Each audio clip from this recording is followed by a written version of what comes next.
Hey there everyone, this is Samuel Johnson and welcome back to the Spider-Verse Retrospectives, and today we're going to be continuing our discussion on the Venomized miniseries as we take a look at Venomized number 4. So,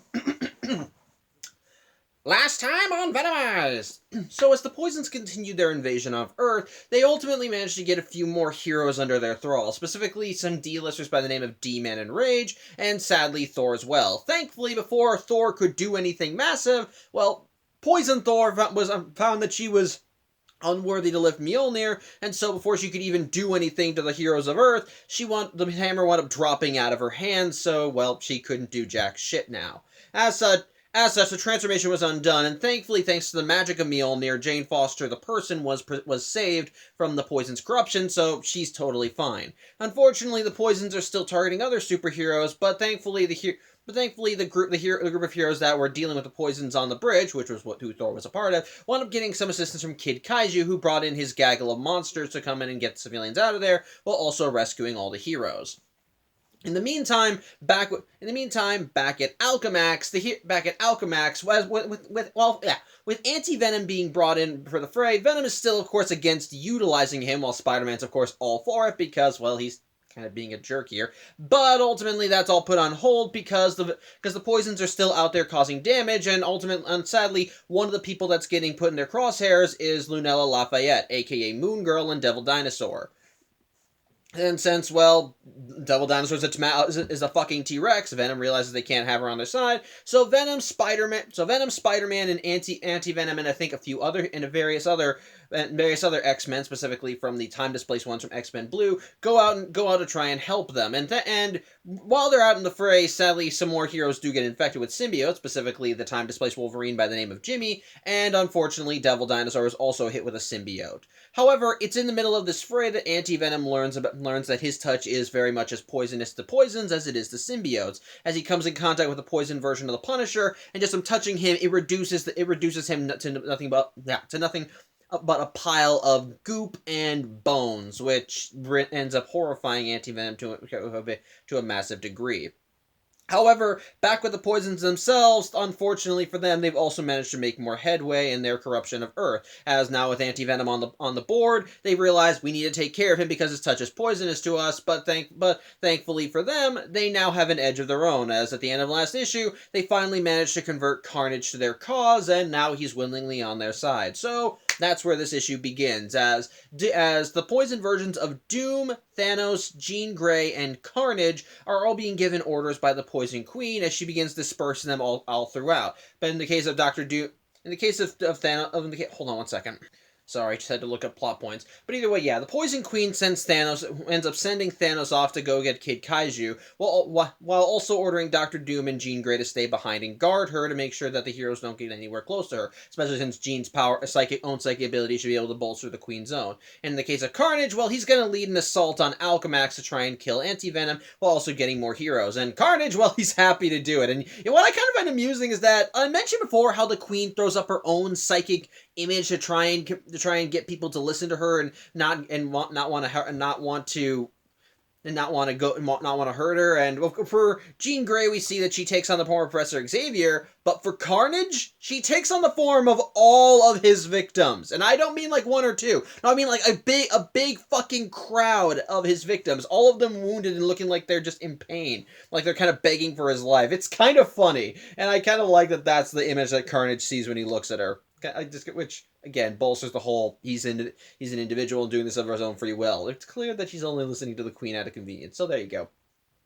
But yeah, from there, the forces are spread out. Well, in the meantime, back with the heroes on the bridge, thanks to Kid Kaiju, they're all safe and sound, and with no heroes on the bridge, the Poisons that were there have all dispersed and run away, especially with, sorry, lunch, which of course is apparent since Jean Grey is on the Poison ship.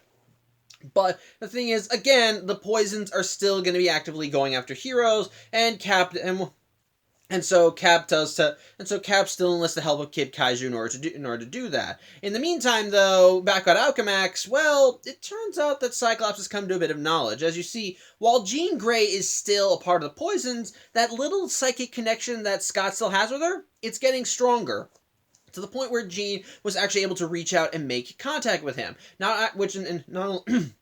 and not only allowed them to talk, but also allowed her to share her location with him. And Scott immediately runs to all the other heroes and explains, "Hey, Jean's alive, and she sent me, and I know where she and the Poison Mothership are." Of course, Venom is dubious of this information because, again, Jean has been converted to the poisons, and again, considering that the poisons consume the host and absorb the symbiote into their metabolism, it's clear he believes that the person that Scott is talking to is just the poison gene, just playing with Scott's head. But Cyclops is like, no, it really is her. She's alive. We need to go take care of this.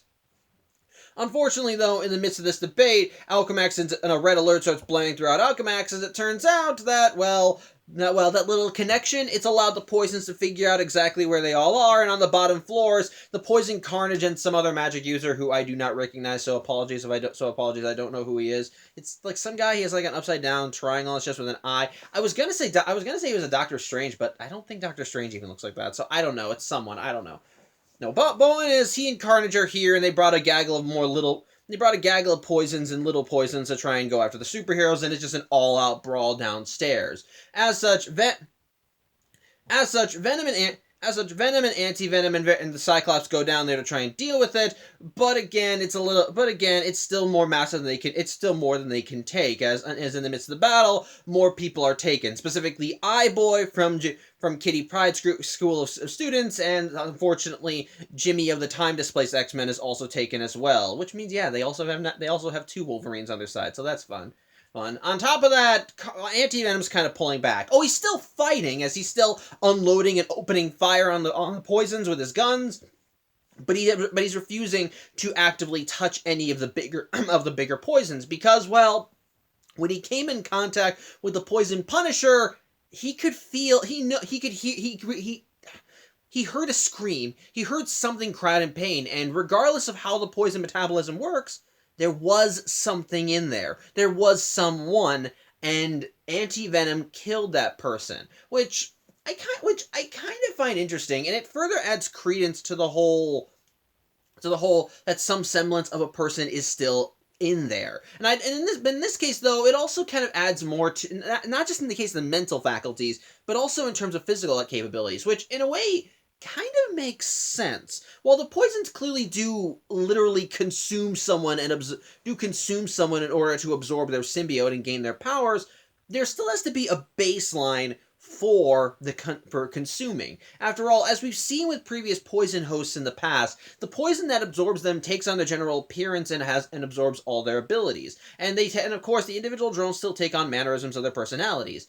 So the idea of essentially the person being still technically alive in there, just having their physiology now be more dependent on the poison side of things. Sorry, Chindy came wandering in. It kind of makes sense in a way because,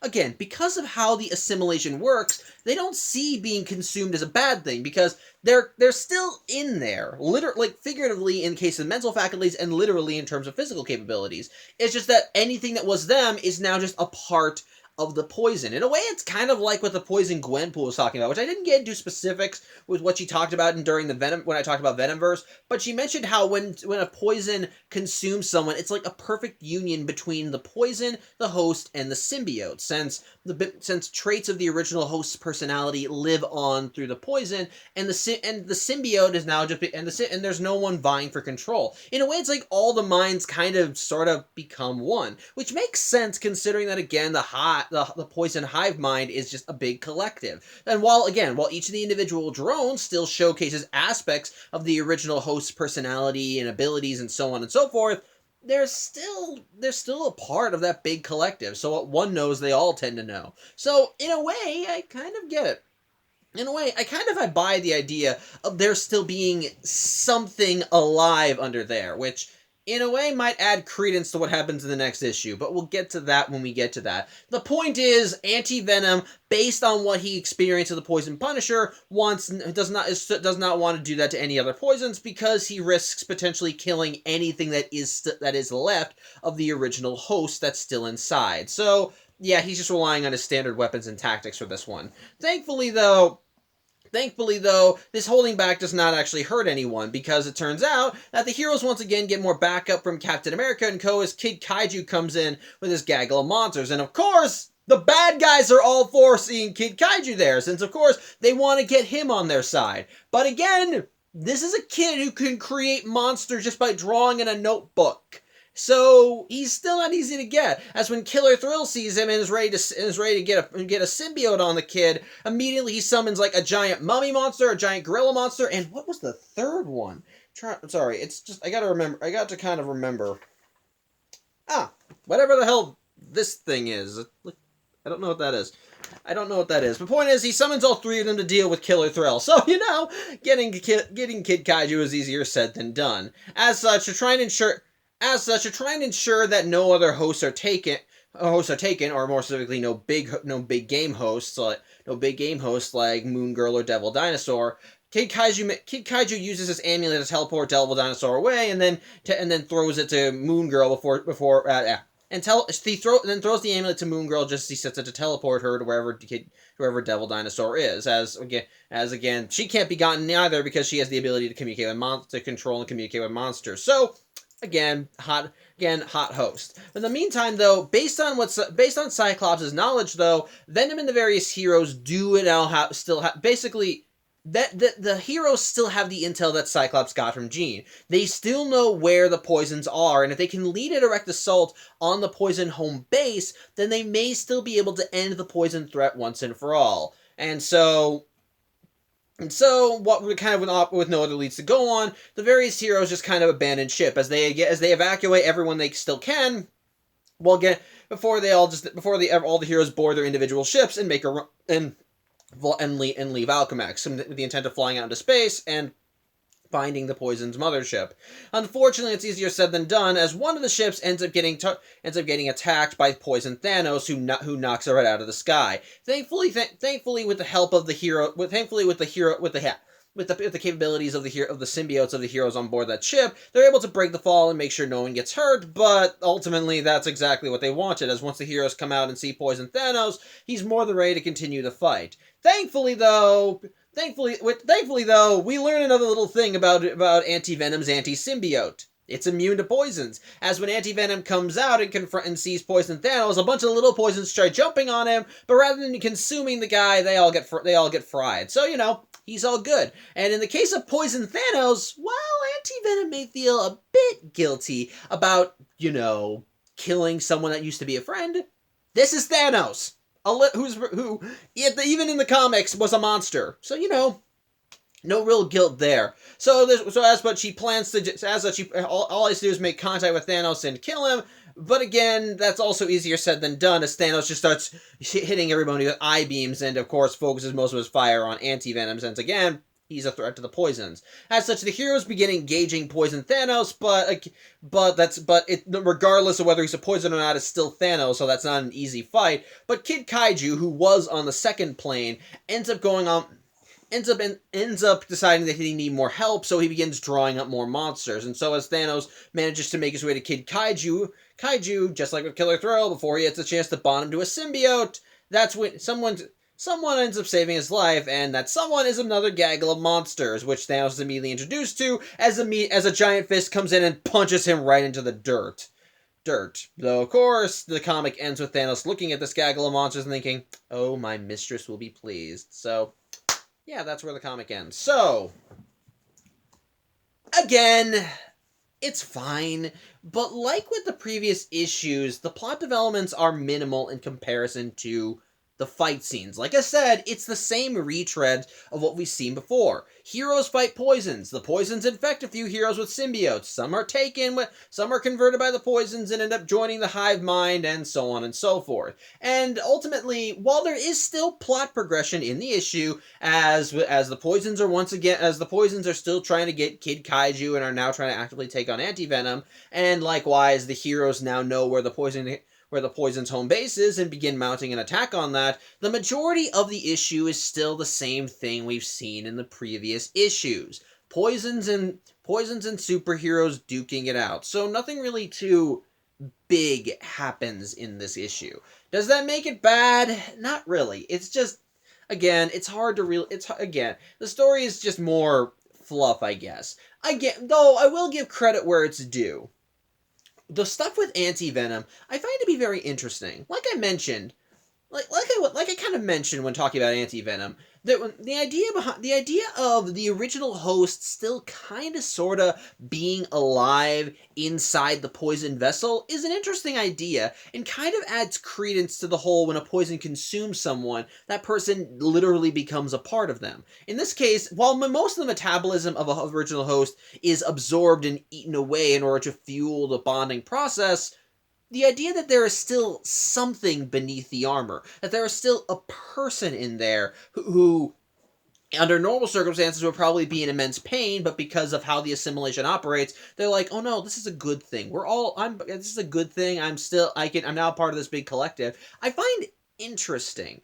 I do kind of find it interesting. It offers a new angle on how the poison conversion operates, because before this, it just seemed like a simple poison finds someone with symbiote and then just literally eats them and takes on their form in order to utilize their powers and abilities and the benefits of being bonded with a symbiote.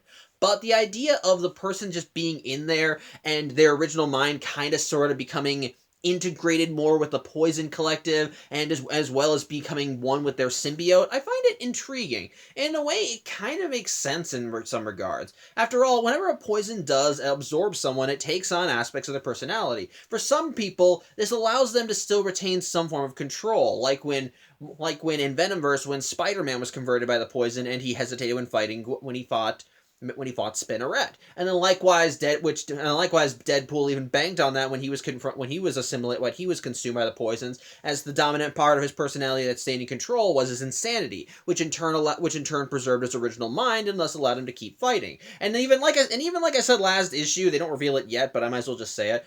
But I might as well just keep reminding you. Carnage still has his individuality, because like with Deadpool, his insanity protected him. He's just going along with the poisons because he likes killing things, you want to know something funny? When the heroes are fighting Carnage, he's just having a ball with it, but then when the instant he makes a retreat, he just wants to go after them and start killing them, but his partner's like, no, our orders were to stay behind and make sure the invasion went off without a hitch. And Carnage's response is just to shove his pointy arm blades at this guy's throat. So, the guy is still chomping at the bit to start killing things. So I like that. I kind of find that interesting.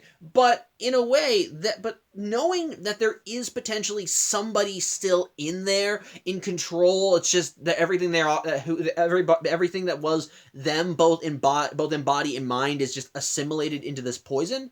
I find it interesting.